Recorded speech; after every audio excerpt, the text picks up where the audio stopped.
So a new thing we've added this year is something I've been meaning to add to the display from the very start, which is a garage frame outline. Let's zoom in for a closer look. Here we've zoomed in a little bit on one of the uprights for the garage frame. As you can see, it uses Bosco strip, and to which square pixels have been punched into, and then we're using Bosco chroma trim V4 to go across the horizontal across the top of the garage.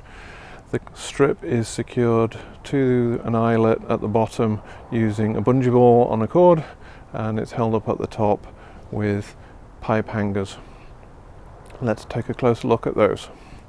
So here we can see how the chroma strip is held down at the bottom with this bungee cord and a ball wrapped around the eyelet, and where the pigtail comes in, and also a detail of how the square pixels are pushed through into the chroma strip. So now we can see where the chroma strip meets the chroma trim at the top. The chroma trim at the top is attached to two 8 feet sections of 1/2 inch EMT.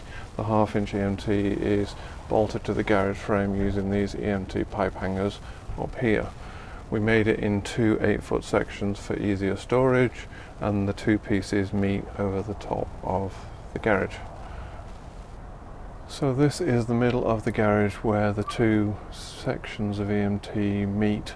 Unfortunately, since the chroma trim is only 7 foot 9 inches long, we had to use an additional piece cut off another strip just to sort of bridge this gap, otherwise there's a bit of a gap-toothed look to it.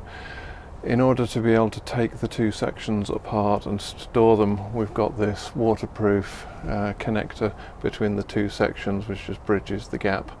We have one additional pixel here which doesn't quite fit in the strip, but we've not bothered nulling that out and just left that working. It's normally hidden behind the back, and so you can't actually see it.